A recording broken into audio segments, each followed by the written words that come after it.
Hope you're ready for some real tough guys. This time on Scrolling Down the Belt. Just watch out for that wall after you get done punching dudes.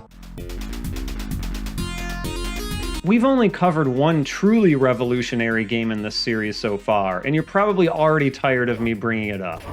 It's 1984's Kung Fu Master! It defined the side-scrolling beat-em-up and paved the way for all the games covered in our last two videos. But the title we're talking about this time around is arguably even more important. Nekketsu Kouha Kunio-kun. This translates to hot-blooded tough guy Kunio and is also known as Renegade in the West.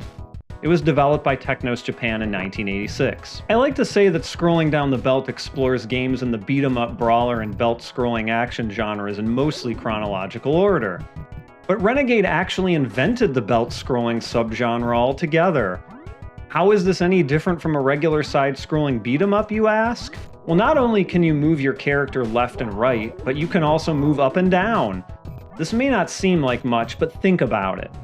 In a traditional side-scrolling beat-em-up, what can you do if enemies come at you from both the left and right? Depending on the game, you may be able to jump over them, but that's not always an option. The only other choice is to fight your way out of that position, which isn't necessarily easy. But with the ability to move up and down, you can simply walk away from the situation, which allows you to reposition and get your thoughts together.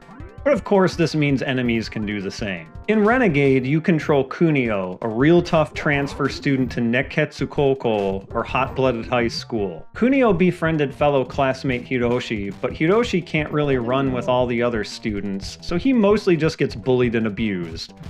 Kunio isn't about to stand for seeing this happening to his new best friend, so he's always there to help Hiroshi just after the harm has already been done. Chasing after the offending gang, shouting, "Mate, kuno yaro!" Or, "Wait, you jerk." Renegade has a unique control scheme that can be a little bit hard to wrap your brain around at first. The stick moves Kunio around as you'd expect, but the left button attacks to the left, and the right button attacks to the right.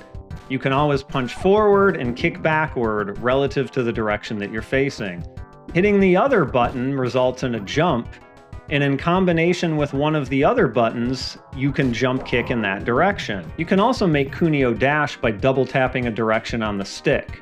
Pairing this with an attack or a jump kick will result in him doing a dashing version of that attack.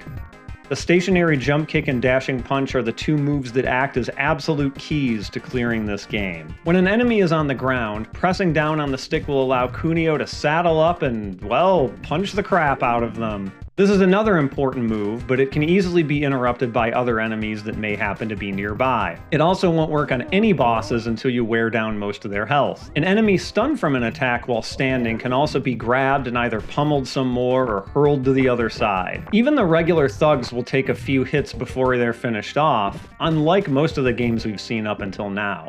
And this allows you to use those attacks to form simple combos. But each of the 4 stages that Kunio goes through to avenge Hiroshi end in a confrontation with the boss of each gang. In a world where rival schools and street gangs all fight each other, the first 3 stages make sense. Stage 1 sees you fighting on a train platform with hoodlums from Hanazono High School, with their boss and Kunio's ongoing frenemy, Nikki. Stage 2 brings in a biker gang, complete with actual bikers, and their leader Shinji. And in Stage 3, the ladies of Taiyo Gakuen get their chance to shine in front of a club with their very imposing leader Misuzu, who you can't even hit with normal attacks or she'll slap you around pretty good. You have to bait her into dashing and hit her with an attack during that dash. But things get really serious in Stage 4, where Shinji is stabbed by some actual Yakuza. And if one of their knives hits Kunio, he dies instantly regardless of his health bar. This can be problematic since you realistically only get 1 extra life in any given playthrough, and you cannot continue. So knowing how to handle these knife guys is really important. But once you've taken them out and actually managed to get through the door, you encounter their boss, Sabu. If knives weren't bad enough, Sabu just straight up pulls out a gun and tries to shoot you. Luckily, he's a horrible shot, but if you don't have a strategy for dealing with him and multiple knife guys on one screen, you'll either be instantly killed or you'll run out of time as you repeatedly use the dashing punch to minimize danger.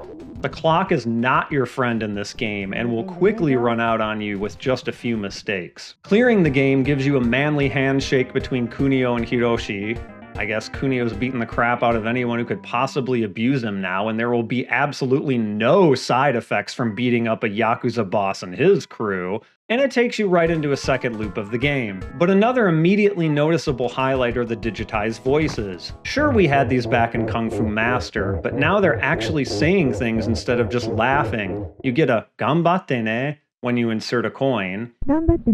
And all of the bosses except Sabu have their own line if they beat you, with the most famous probably being Misuzu's "Nameten janezo." But what is the vibe that this game has going on? Why are high school kids all just fighting each other? Well, this sort of thing, sometimes referred to as tsuppari in the 70s and 80s, or yankii in more modern day, has been a subgenre of Japanese entertainment for a while.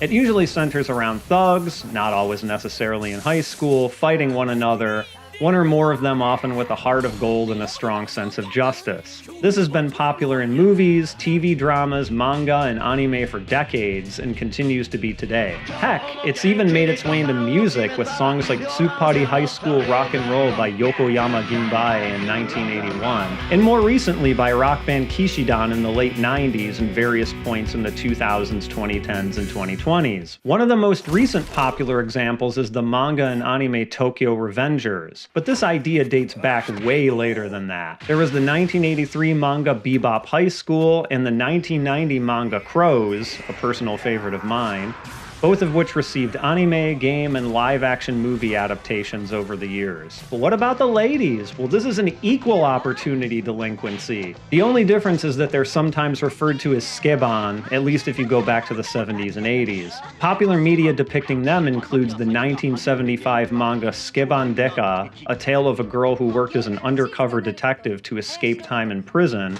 and 1985's Hana no Asukagumi.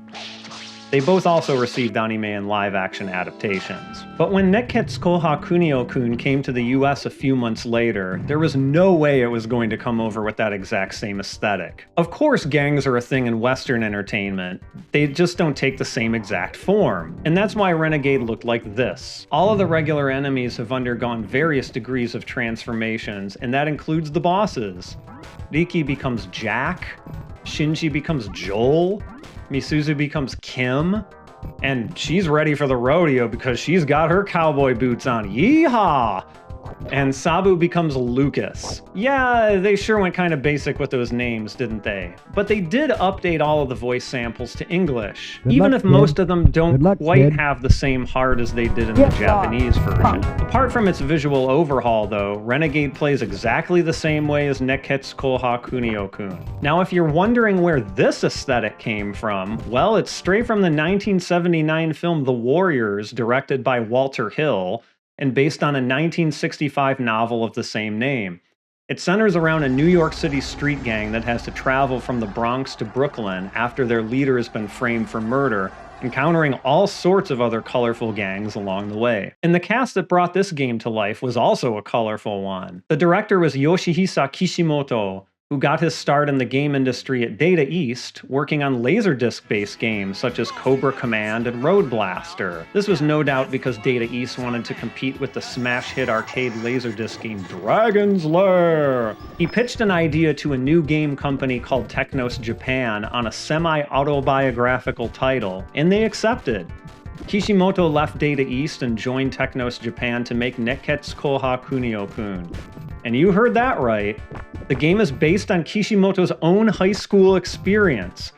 He spoke in a 2012 Polygon interview with Matt Leone about how he often got into fights and wanted to make a game that faithfully replicated the experience of slugging it out in the streets. He also loved martial arts films, specifically citing Bruce Lee's Enter the Dragon. Kazuo Sawa was responsible for the memorable Rockabilly soundtrack, and though Renegade is one of his earliest confirmed composer credits, Sawa went on to do sound design for a lot more titles in the 8 and 16-bit eras, including most of the other games in the Kunio-kun series. And the character design was done by Koji Ogata, who would design the characters in later entries in the series, along with other Technos Japan beat-em-ups such as Double Dragon and the Combat Tribes. The game's Japanese name was a parody of the 1984 Konami action game Shinyu Shain Toru-kun. and the name of the main character came from the Technos Japan president Kunio-taki. The July 1st, 1986 of Game Machine reported Nekketsu Kouha Kunio-kun, which they gave the temporary title of Kunio Boy, at #1 of their Best Hit Games 25 list. And it managed to hold on to this position for the entire month of July, until it was bumped down to #2 by Taito's Arkanoid in August. But interestingly, the West got most of the home ports and to almost every computer platform imaginable. The Amstrad CPC, Commodore 64, ZX Spectrum, Amiga, Atari ST, Apple II, MS-DOS, and Windows. There have been various mobile phone ports over the years, including some to pre-smartphone era Japanese feature phones. The first attempt to truly port the arcade game was an early work of Hamster, now known for their Arcade Archives line of titles, on the PlayStation 2, as a part of the Oretachi Senzoku series of arcade ports. The much better Arcade Archives version is available on the PlayStation 4 and Nintendo Switch online stores, and a Japanese Kunio-kun collection is available for all modern platforms. Heck, there is even a full remake of this game on the 3DS called Nekketsu Kouha Kunio-kun Special in 2011. But as usual, the most popular port was for the Famicom and NES. And even though it stays true to the style of gameplay found in the arcade original, this port has quite a few differences. For starters, Hiroshi is kidnapped by the Yakuza right here on the title screen instead of repeatedly abused by various gangs. I mean, good for him, but also, maybe not as funny. The first stage still takes place on a train platform, but you get into a train car to fight more thugs before fighting Nikki on a different platform. The fight with the biker gang on the second stage also adds in a completely new bike chase scene that wasn't in the original at all. All of the boss fights also now occur in this one-on-one scenario without any extra thugs to complicate things. But the biggest change of all was a horrible fascination with introducing mazes into the game, which was not at all uncommon during this period. Though you have a choice of doors to enter as soon as the third stage, which you can, in theory, beat without actually even encountering Misuzu, it's a little disappointing. The fourth stage is where it really hurts. If you don't choose the correct series of doors to go through, you'll end up looping through the Yakuza headquarters forever. Yakuza Loop! The game offers a choice of 3 difficulty levels on the title screen, and if you play on the default level of 1, this isn't so bad. You can definitely figure it out through trial and error if you have enough patience. But the number of doors you have to go through before reaching Sabu increases dramatically with the difficulty, making this a grueling battle against multiple clones of bosses at the same time, even if you know the exact sequence to go through. But largely, the same rules do apply here. If you can clear the arcade version, you can clear this version. At least if you have a guide to tell you what doors to go through in the 4th stage. The jump kick is still incredibly useful, but some of the bosses will just blow it off. So the dashing punch ends up being a bit more of a go-to, along with just regular old punches in surprising cases. This port also adds power-ups, which are sometimes a bit harder to notice and aren't even really necessary unless you're playing on the higher difficulties. A heart results in an extra life, an onigiri replenishes Kunio's health, a P icon powers Kunio up and makes it so a single hit to an enemy sends them flying across the screen. And finally, the S icon also appears only in the new bike scene, resulting in a slight speed up there. Renegade on the NES is once again the same as its Famicom counterpart, but with different aesthetics.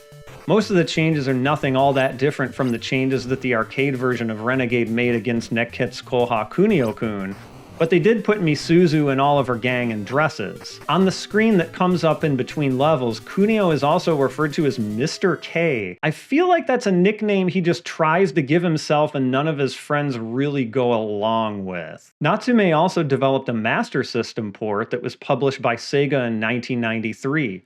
It got quite the graphical upgrade, almost taking on a completely new look. But it was clearly a port of the NES version since you still have to deal with the Yakuza Loop at the end. But the big problem is that you can't control which direction Kunio is facing. He seems to just auto-turn based on the positioning of the enemies, which means you really have to have a handle on which button you should be using to attack in which direction. That makes it hard to recommend this port, but it does have this amazing scene when you lose a life. British developer Ocean Software also made their own Renegade sequels. Target Renegade, which came out on the NES and various computer platforms, and Renegade 3: The Final Chapter, which just came out on home computers. And no, these most likely won't appear in future episodes of Scrolling Down the Belt.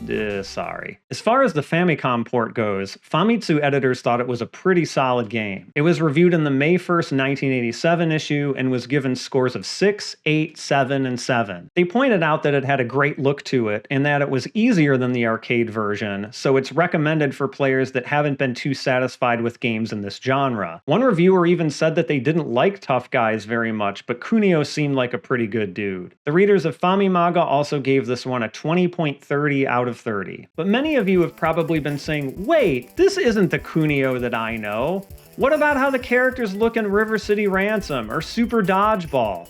Yeah, Kunio would spin off into its own series in which the look was pretty drastically changed to a much more chibi style, and this has become what the franchise is known for. So the visuals of the first game are a bit off, and the slightly odd controls can also make it a bit off-putting at first, especially given that the rest of the series would pretty much abandon them.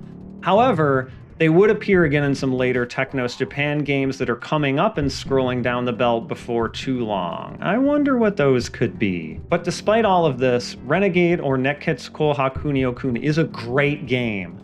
When you learn to abuse certain moves and learn a few strategies to make taking down the tougher bosses easier, you can really breeze through a loop of this game, and it's almost sort of a Zen-like experience, just with a lot more punching. For as great as the rest of the games in the Kunio series are, and believe me, we'll get to them soon enough, there's just something that feels very good about the simplicity that this first entry in the series offers. And Kunio's story has a legacy outside of video games too. Flowing right back into the types of media that helped bring it about, it got both manga and TV drama adaptations. In fact, it was adapted into manga a few times over the years.